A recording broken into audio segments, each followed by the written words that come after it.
In 1947, in the high cliffs overlooking the Dead Sea, one of the greatest discoveries of manuscripts in history was made, and it astonished the world. The Dead Sea Scrolls were written during the period when Christianity was born. Scholars could hardly believe their good fortune. They hoped that the existence of the historic Jesus could finally be proved. Over the intervening years, finding that link has proved difficult. Today, there are fresh eyes looking at the ancient parchments, spurred on by tantalizing clues which are shaping new interpretations of the scrolls and a possible link to Christianity. Using the tools of modern forensic science, investigators are following leads which suggest the existence of other caves that may contain yet more scrolls.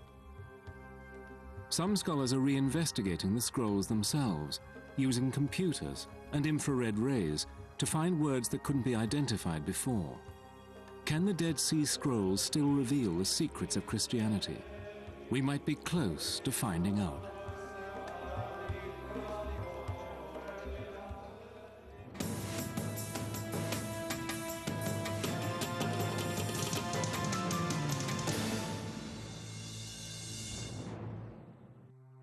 This is the lowest elevation on Earth, 1,000 feet below sea level. The shores of the Dead Sea. It's very dramatic because of the cliffs that rise sharply from the sea floor. The scrolls were found here, in 11 caves high in the rock face, and all within 2 miles of each other.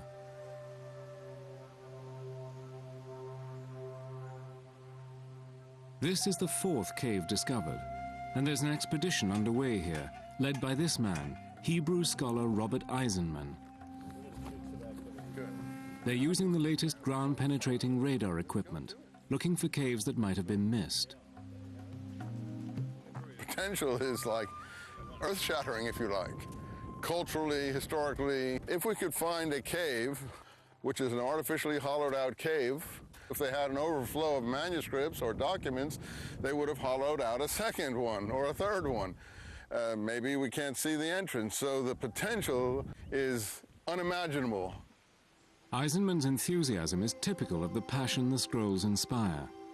The mere thought of discovering more manuscripts that might provide new clues is beguiling.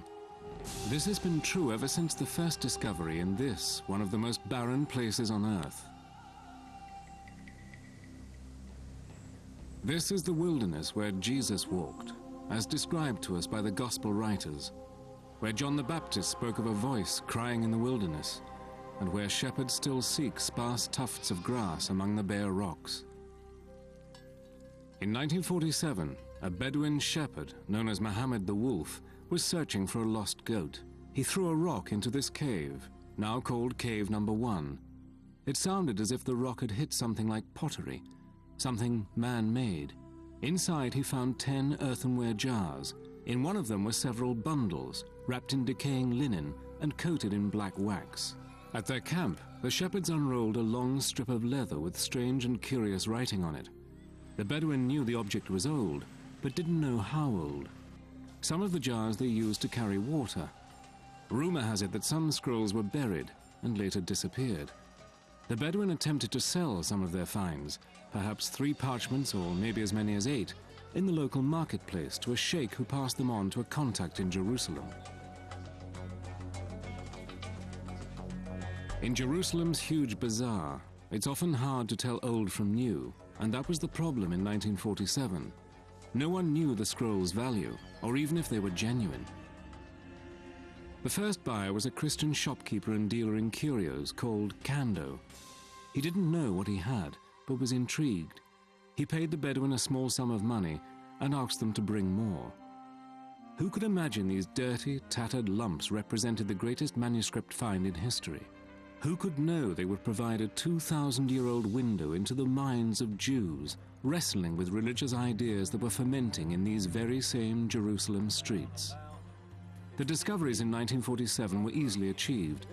The following half-century, struggling to find out what they meant, would prove more problematic. At the cliff face, the readings are looking interesting. The target area is adjacent to Cave 4, where the greatest number of documents were found. The interesting part about this is we're shooting into the cliff face. This could be a void. It's not the strongest signal we've ever seen for a void. The small orange box sends radar beams into the mixture of gravel, mud, and clay to create a computerized picture of what's inside the cliff face, hopefully a cave. Interpretation of the data is everything, but first, getting a picture requires daring and skill. We saw a huge empty area on one of the 3 adjoining fingers next to Cave 4. We're trying to identify exactly which that finger is. And we're trying to see if there's another cave like that. If there is another cave like Cave 4, it would be like the motherlode of all motherlodes for Dead Sea Scroll documents. Cave 4 sits on top of a gravel outcrop, looking down on a wadi, cut by the water flow from rare Jerusalem rainfall. It's tricky to get into. You have to climb down a long way to reach an airy space about 30 feet wide. This, as you can see, is not a natural cave. It's an artificially hollowed out cave for the purpose of storage of manuscripts. If you look, you'll actually see holes where they probably had shelves, just like a modern library. This was the motherlode of all the Dead Sea Scrolls. There must have been maybe 375,000 fragments of manuscripts in here, just piled up almost to the top, mixed with bat guana, you know, mud, dung, everything you can think of that had piled up over the years.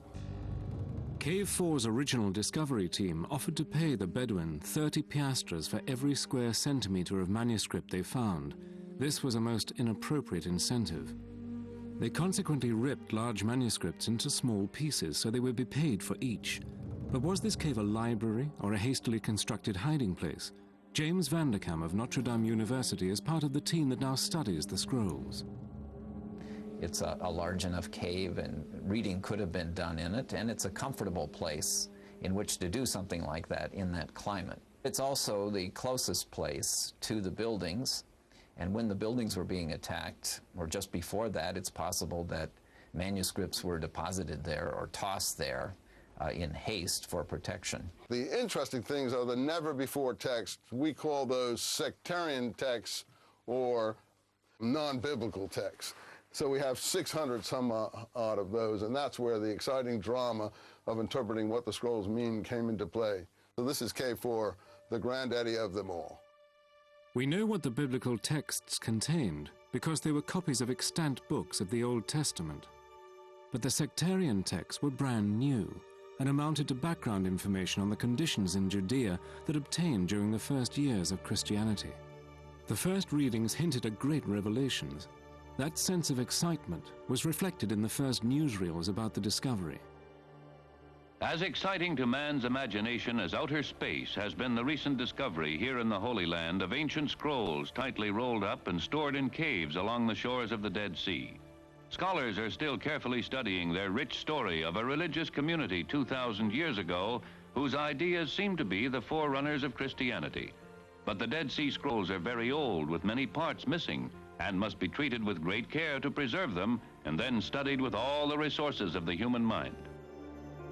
One of the difficulties in 1947 was the troubled political situation. The caves at Qumran were in what was then the British Mandate of Palestine.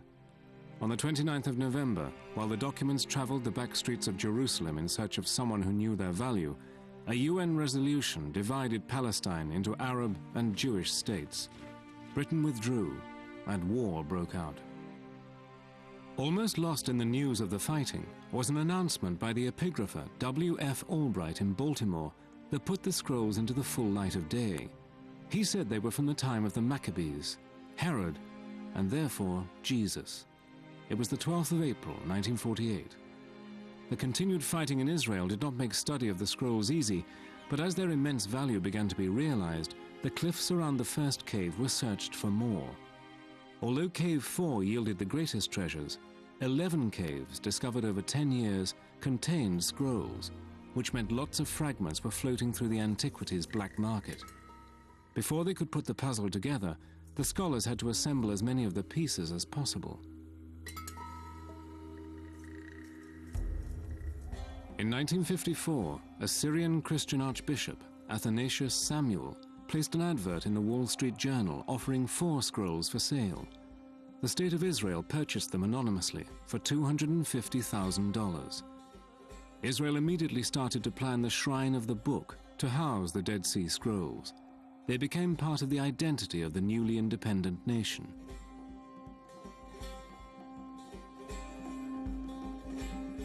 The manuscripts contained every book of the Old Testament, with the exception of Esther.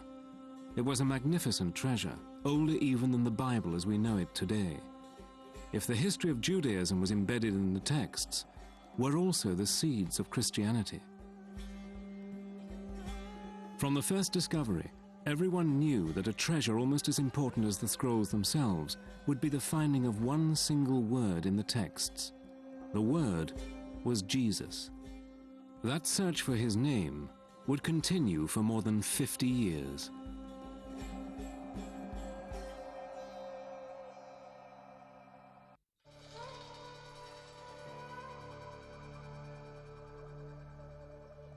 The Dead Sea Scrolls, discovered in 1947, remain as mysterious today as they were then. Scholars still debate the question of who wrote them. They were written in Hebrew, Aramaic, and Greek, and clearly reflect the books of the Old Testament. But were they also Christian texts? That connection was not so simple to establish. Working like detectives, the experts followed the clues and asked logical questions.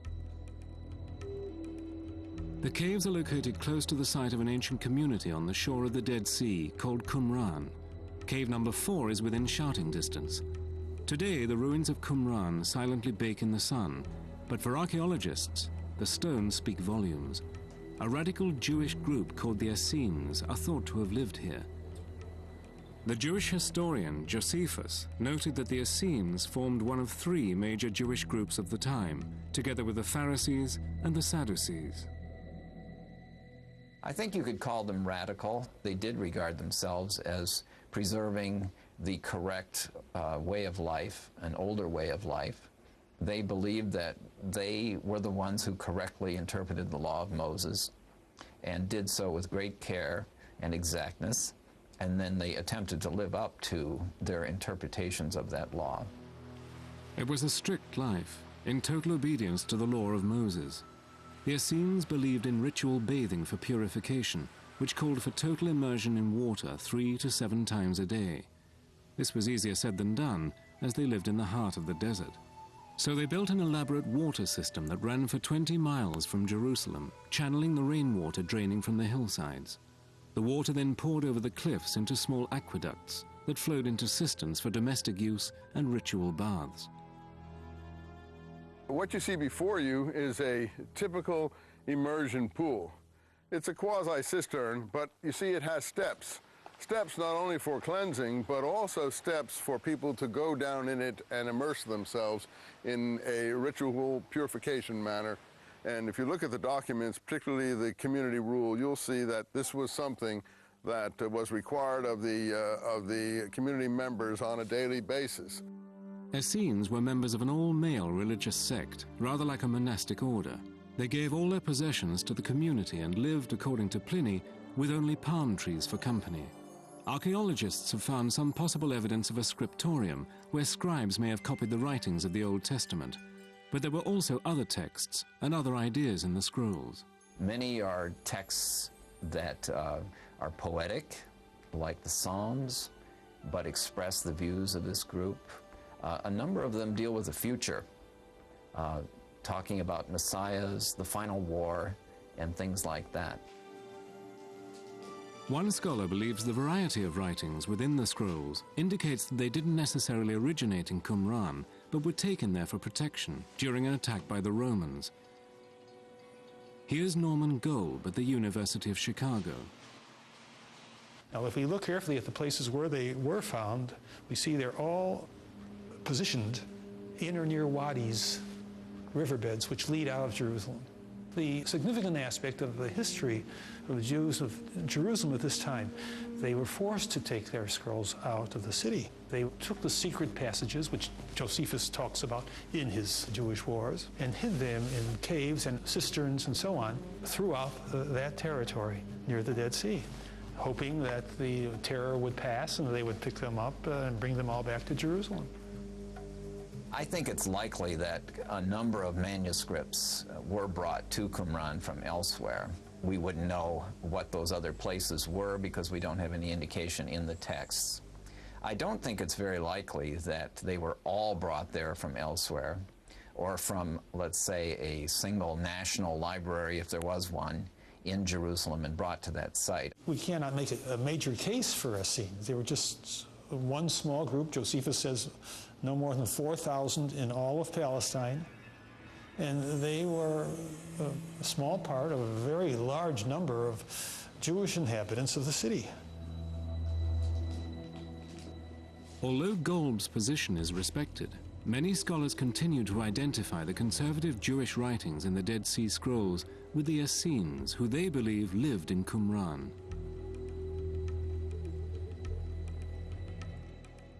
These scrolls did have Essene characteristics, but that also had an extremely aggressive militancy. Some have said, oh, this is just a collection of documents. These writings are consistent across the board. You never get a compromising document here. You never get an accommodating doctrine here. Never get one approving of Roman rule or foreign rule, of niece marriage, of polygamy, of the king marrying a non-Jewish woman. I mean, these are like consistent down the line. Fierce debate has characterized scroll research ever since they were discovered, but whether the manuscripts came from Jerusalem or originated with the Essenes at Qumran, they are valuable primarily because they give a rich historical context to an extraordinary epoch. It's not just some question of some Essenes living on the shore of the Dead Sea. It's more significant than that. It shows the thinking of the Jewish people at a crucial moment in their history. The last 2 centuries BC and the 1st century AD constituted an age of monumental events in the Middle East. The Romans occupied Judea. The Jews continually rebelled, notably in AD 66. The Second Temple was burned down by the Romans in AD 70. Jerusalem was torched and the population put to the sword. In April of AD 74, 960 Jewish rebels or zealots, men, women and children, committed suicide at Herod's Masada fortress rather than surrender to Roman rule. The Jews were utterly crushed. There was one further revolt between 133 and 135 AD, and the Jews were defeated again. Inside this cauldron of political strife, Jewish thinkers and religious leaders were trying to reconcile their beliefs and the law of Moses with the constant disasters they experienced. Much of what they thought is reflected in the sectarian manuscripts of the Dead Sea Scrolls, which speak of an apocalypse, a final war, and messiahs who will come to save Israel. We have been given a blessing beyond anyone's imagination. We have been given a treasure trove of some 2,500 documents from the past. The ideas here are so awe-inspiring, so uplifting, so poetically beautiful that you actually sometimes stand speechless before the creativity of these people. I mean, these are unique, beautiful ideas, and you can see what Christianity came out of.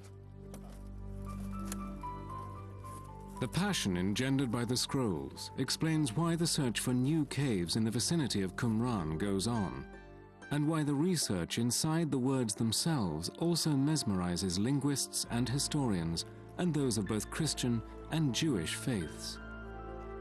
So you think we got a good read there? They have probed about 8 feet into the cliff face with no opening yet visible, and the dry rock dust behaves like a powdery waterfall.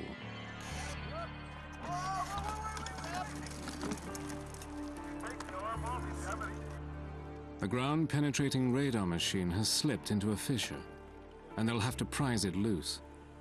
But accidents sometimes lead to discovery. While David is in the cleft, he sees a small hole. It's their best lead so far. The team decides to investigate. It looked like some empty area of some kind? It could have been. It was near the end of the scan, probably the last half of the first 2 scans. So something that might have had the appearance of a void area. The first scholars to examine the scrolls were largely Christian, and though they appreciated them as a valuable asset for Judaism, they wanted to learn more about what the scrolls said about Christianity. They began to match the language of the New Testament and the Christian Gospels with the language found in the scrolls. In the early church, as it's described in the book of Acts, all the first followers of Jesus handed over their property to the group to take care of any financial needs people might have. We know of this for only one other group, which is the group that was associated with the scrolls. Upon joining the group, one had to hand over one's private property so that there were no distinctions of wealth. Robert Eisenman found similarities in the Damascus document, whose fragments were traced from caves 4, 5, and 6, with the passages in the New Testament which describe the casting out of nets. In the New Testament, the nets are always nets with the apostles are tossing out into the sea, nets with lots of fishes in them, fisherman imagery and so on. But here the nets have to do with Belial, the devil's net. So again, you get slight parallels that may or may not be related. In my view, they're all related. Whether any of the followers of Jesus read the scrolls, we don't know. But what we can say is that the kind of language we find in the scrolls, a number of the ideas we find in the scrolls, show up in the New Testament. Some of the same phrases occur, like the group of the scrolls refer to themselves as the sons of light and talk about their opponents as the sons of darkness. And those very phrases are used in the New Testament. The writers of the scrolls asserted that God had divided humanity into two groups. They were the sons of light. Those outside their community were referred to as the sons of darkness, who were to be avoided as unclean. These were the various enemies of the Essenes, perhaps temple priests, perhaps Paul, who had converted from the scourge of Christianity to being its fervent evangelist, perhaps the Roman occupiers, or maybe anyone who didn't strictly adhere to the law of Moses. Jesus referred to the sons of light in Luke's Gospel, saying that the sons of this world are more clever in dealing with their own generation than the sons of light. Since Jesus preached universal love towards everyone, including one's enemies, this seems to be an implicit criticism of the Essenes for shunning sinners. Eisenman cites another phrase, the new covenant found in the scrolls, and the cup of the new covenant found in the blood of Christ, which was drunk at the Last Supper, as described in the New Testament. If you go over to the passages at the Last Supper where Jesus talks about the cup of the new covenant in his blood, he says, drink this, mashek in damashek. So there is a definite relationship here between the play on the words of Damascus and what's going on in the gospel between the cup of blood of the Pauline version. The Pauline version is Paul's account of Christianity in its evangelical form, which he took to Greece and Rome, and which changed Christianity from a Jewish religion into a universal religion for Jews and Gentiles alike. But the scrolls appear to affirm that the roots of Christianity are definitely Jewish. Ideas in the scrolls which have some bearing on ideas in the early Christian texts clearly belonged to the ancient Jews. The early Christians were Jews, were they not?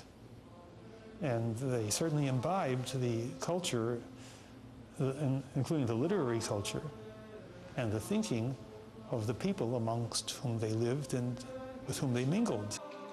The scrolls have revealed that Christianity borrowed ideas, concepts, and writings from the manuscripts, but then evolved into something quite different from Judaism. Another example can be seen in the language used in the Way in the Wilderness.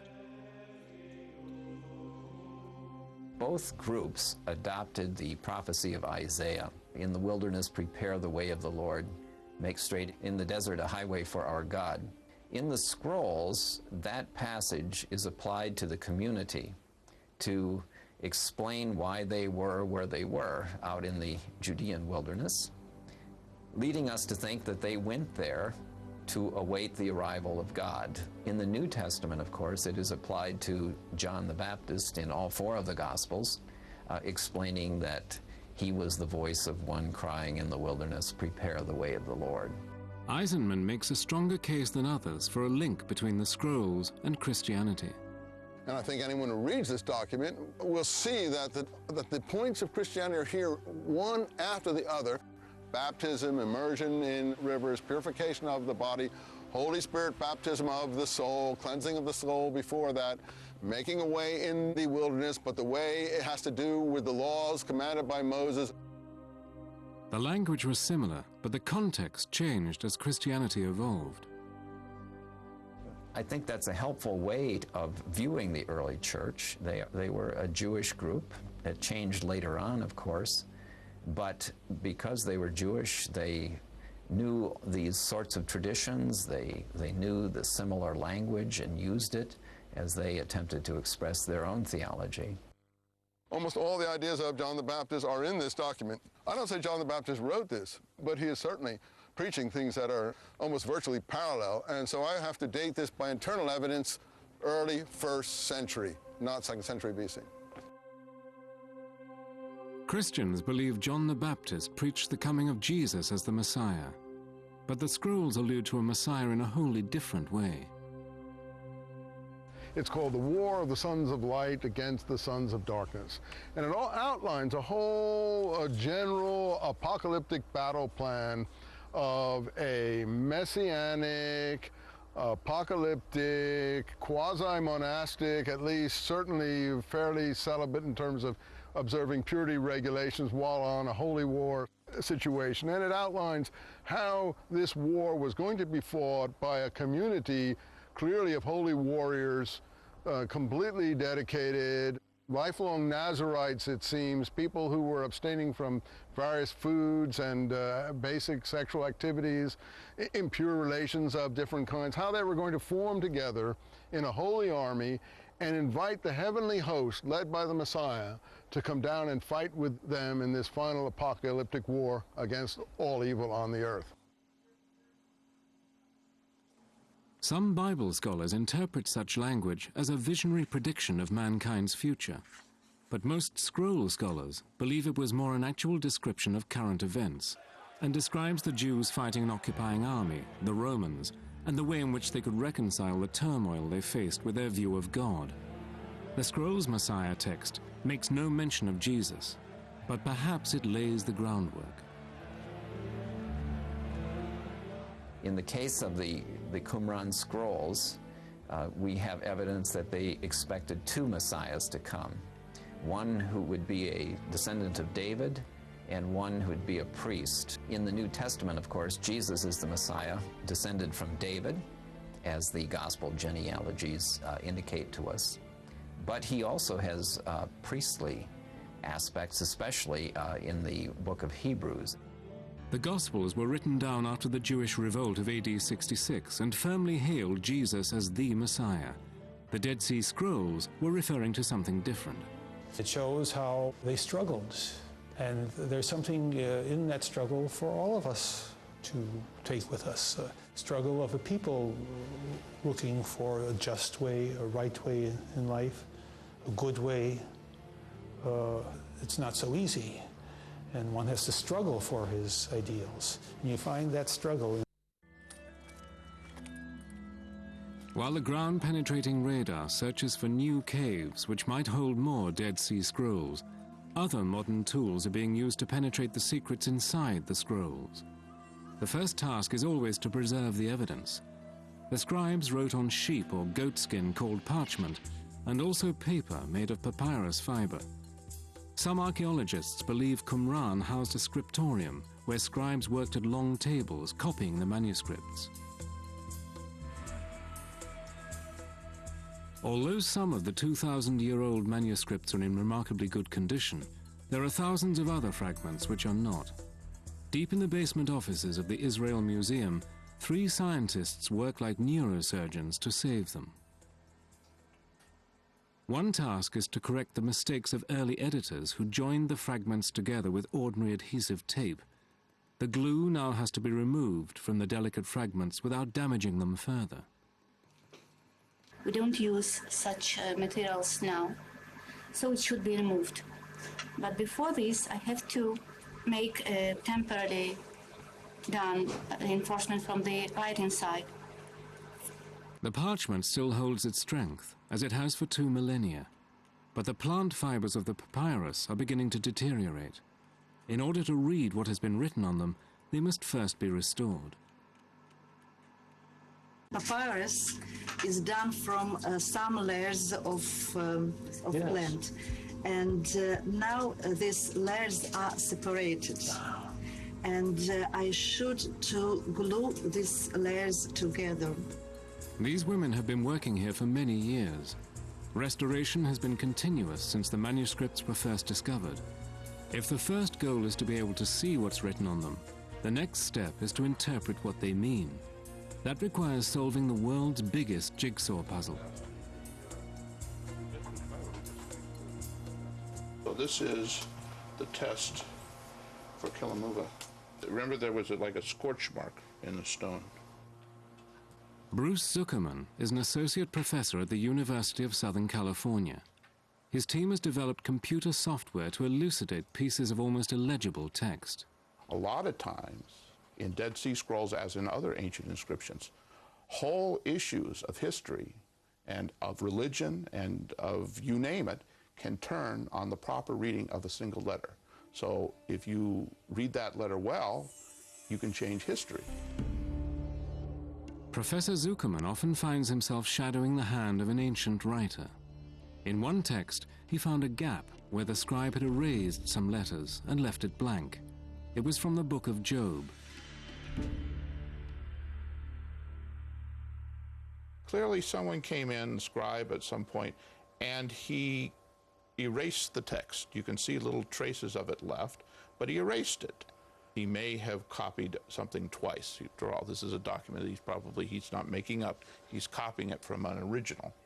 And so, since this is a book of Job, and I know what ought to be put in here, what I did is I decided to see if I could borrow letters from elsewhere in the scribe's own hand and superimpose them to see if they would work in the gaps. In Aramaic, the phrase reads, "according to the way of a man." Moving through the text in the line above it, Zuckerman found another erasure. He wrote this letter and he wrote it again. And this time he scratched it out this one, see, because it was... So one of the things I wanted to see is what letters would work. And so I just took this letter here and I made a second copy of it. And that's what I think he scratched out there. By superimposing letters from one place, let's say it's in a scribe's hand, and putting them on top of an area where you're not clear what it reads, and suddenly say, there it is, there's the end. I can see it now. You know, some little thing that will suddenly give you the connection. This is a very special kind of examination, which enables Bruce Zuckerman to see inside the scrolls and put together letters and fill gaps. He tries to inhabit the thought process of the scribe. There's really no ink here. There's a break where the ink was, but the break is very characteristic. It's not just a break, it's a break with a particular shape to it. So when you look at it, you say, well, what would have caused that? And then you say, well, that's what would have caused that. And since that happens to be what you expect to be there, it's somewhat helpful. Sometimes I imagine that I and my colleagues are standing around a big round table, and we are working on 700 jigsaw puzzles, and the jigsaw puzzles have about 10,000 pieces, but they're all jumbled together. But this is no game or puzzle for recreation. Through his computer work, Professor Zuckerman is shining new light on dark areas of the scrolls, revealing new words and finding new understanding. See, we have here a place where there's a gap between one fragment and another, and we use a case where we can sort of fill in the gap, where we call it patching, where you make a little patch. We make it very clear where we change things. We could hide all this, so it would look very nice and look perfect. But looking perfect is a bit dangerous when you have a situation like this. It's not exactly what you want to do.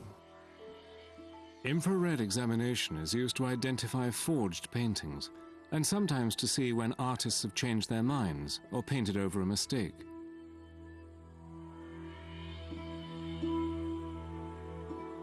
In the case of the Dead Sea Scrolls, it's also being used to see through the layers of dirt which have accumulated over the ages. I would never have guessed that these were letters until I saw them here. But only after you've seen it in the infrared do you really see it.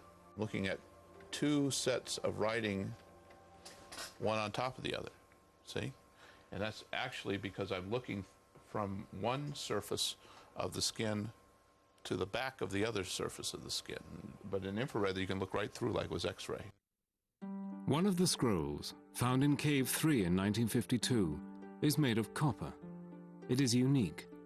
Whereas 25% of the other manuscripts are copies of sacred books, this is an inventory of treasures, a map with directions to 64 sites where gold and silver are buried. No one has announced discovery of the treasures.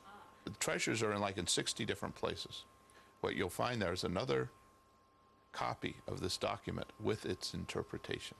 Now, my theory is that there are two documents and that they're like a lock and a key, and that you need both of them to figure out where the treasure is. Perhaps the treasure doesn't exist. Many people have followed the directions and found nothing, which is one reason the hunt continues to fascinate. It also poses the question of why the copper scroll was among the sacred writings. It's not the only mystery to be solved. Many of the references to places and people are in code, which the scholars have to decipher. It's just one more clue to the meaning and significance of the Dead Sea Scrolls. Those who look to the Dead Sea Scrolls for the origin of Christianity face yet one more hurdle. To make the world's biggest jigsaw puzzle even harder, there are very few names written in the texts, which means there is no mention of Jesus or his disciples. Instead, the scribes used code words. Almost always, the scrolls refer to peoples or to individuals under ciphers or epithets, sometimes involving plays on words to refer to them. So it's not always obvious to whom they're referring. We wish that they wouldn't just say teacher of righteousness or wicked priest for his opponent, but would tell us who they were. Here you've got, instead of God's name, they put 4 little dots for God's name. This actually says, the Lord spoke unto Moses. Professor Eisenman believes the scribes used code words for names to protect themselves from persecution. Since they don't identify people by name, they can at least say, well, we weren't talking about that. I mean, it might not help them in the end, but they can at least make that claim. Intriguing names and phrases appear throughout the scrolls. Teacher of righteousness, evil priest, Kittim. While Christians are quick to think of Jesus or John the Baptist as teachers of righteousness, most historians don't think the terms apply here. It is more likely the scribes were describing their own enemies or problems rather than great ideas. For example, the teacher of righteousness is thought to be the founder of the Essenes. The wicked priest may have been someone they didn't agree with who was teaching a different message, but not necessarily the message of Christianity. There's no compelling evidence to show that. There's no smoking scroll out there that allows you to say, aha, this is clearly a scroll that was a seminal influence on Jesus, or Jesus was there and he influenced them, or they were there and they influenced Jesus or Peter or any of the other early Christians. That is the current consensus of the scholars, but the consensus also feels the true value of the scrolls is the vivid history it provides of a people during a time of great unrest. There were 2 major Jewish uprisings against the Roman occupation of Palestine. Twice the Jews were defeated and the Temple of Solomon burned. No one who resisted Rome was allowed to survive. The Romans hunted down everybody, including Masada.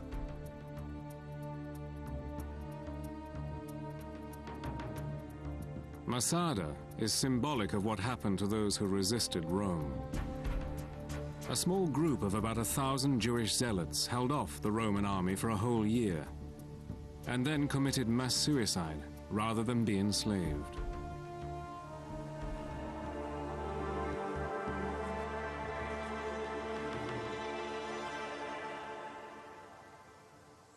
The only groups that did survive were the Pauline Christians, who claim also to be Pharisee to start with, though they portray themselves as being against the Pharisees in the Gospels and in the figure of their Jesus as they present him in a Paulinized way. Eisenman is referring to a version of Christianity created by Paul, an educated Pharisee and a Roman citizen who was converted about the time of the crucifixion. He took his version of Christ's message to Greece and Rome and transformed a small sectarian cult into a major world religion, which had evolved from the Jewish groups that wrote the Dead Sea Scrolls. Paul knows this group. Paul was trained in this group. All his vocabulary reflects his training by this group. He obviously must have had a falling out with this group. As Paul and others like him took this material overseas in a Greco-Hellenistic Roman world, it went 180 degrees into the kind that we're more familiar with, absorbing the elements of Greek mystery religion where it was useful, like the Osiris cult. After all, Isis is almost like the name Jesus. Well, Christianity certainly did change as its membership became primarily non-Jewish, so that Jewish traditions in it became less important. That was the basis, that was the foundation that was present, and it's not entirely disappeared from Christianity. But changes did occur, and different ways of thinking and interpreting became more important. But it grew from a Jewish base. They left us this treasure trove, this time capsule behind them. None could come back because they were all exterminated, but they left their documents, and we are the fortunate ones in the 20th and 21st century to have discovered them. And now we can do some real history. The dig is reaching an unsuccessful conclusion. Is it on this finger or this finger? I think it's on that If you go in there, Cobb, you may become the most famous person on the planet for 2 days. Saying that if you go in there, you'll become famous if there's something in there. There probably are more scrolls and more caves, but this expedition has not found them. Let's pack it in, wait in the morning.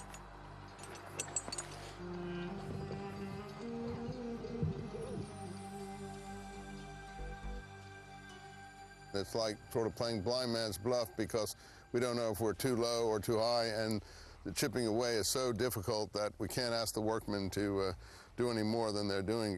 They may have dug the hole too low or too high or whatever, but it was an attempt to probe physically what you were seeing on this radar scan, and we did the best we could because the work was extremely hard and time-consuming and tiring. I can't imagine how hard those cliffs were. Even if no further caves are located, many years of exploration of the myriad fragments await us. Forensic technology will continue to penetrate the secrets of the parchments, revealing new letters, words, phrases, and ultimately, meanings.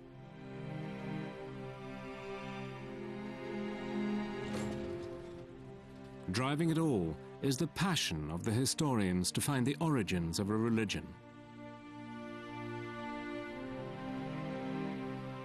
In a modern world of space travel and DNA, macrocosm and microcosm, the old questions of the purpose and meaning of life are still to be answered.